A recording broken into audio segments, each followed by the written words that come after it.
तुहर नाम का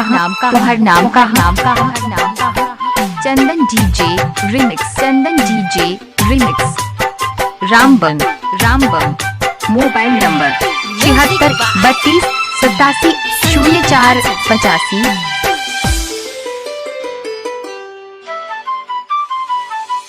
हमके बता दे रे पुरवा कवना दिशा में सैया रहेले, कवना दिशा में सैया रहेले।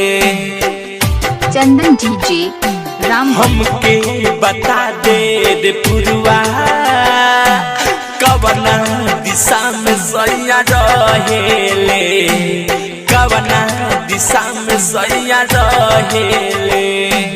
दूसल बाबाली डोबे कान बाली सोरहो सिंगार रोके कहेले।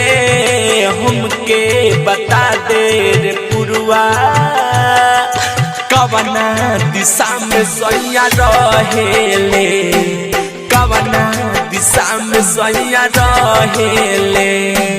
हमके बता दे रे पुरवा कवना दिशा में सैया रहेले, कवना दिशा में डीजे मिक्सिंग सीखने के लिए संपर्क करें।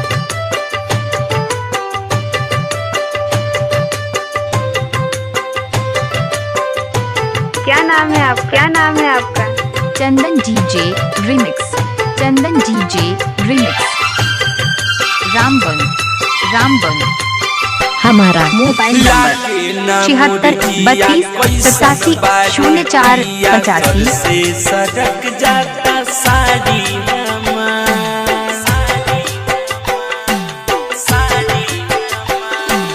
लागे ना मुरजिया कैसन बारे पिया सर से सड़क जाता साड़ी हमार।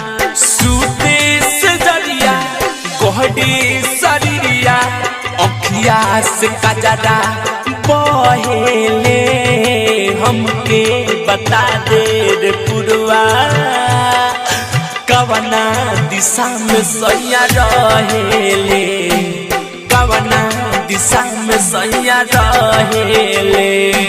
हमके बता दे रे पुरवा कवना दिशा में सैया रहेले, कवना दिशा में सैया रहेले।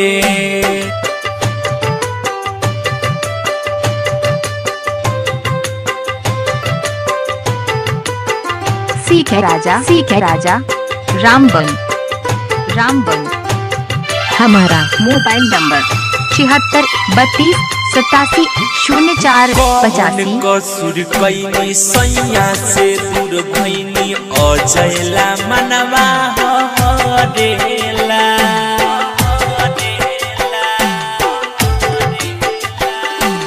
कवन कसुर कैनी सैया से दूर भैनी चंदन ला मनवा हरेला। महरेला ताना अशोकल बेला चंदेश्वर सिकंदर भी कहेले। हमके बता दे रे पुरवा कवना दिशा में सैया रहेले, कवना दिशा में सैया रहेले। हमके बता दे रे पुरवा कवना दिशा में सैया रहेले, कवना दिशा में सैया रहेले। हमके बता दे रे पुरवा कवना दिशा में सैया रहेले, कवना दिशा में सैया रहेले।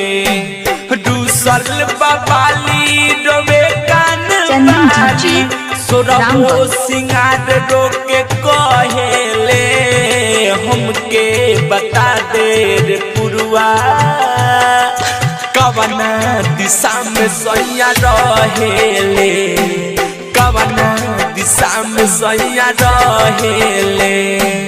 हमके बता दे रे पुरवा कवना में सैया रहेले, कवना दिशा में सैया रहेले।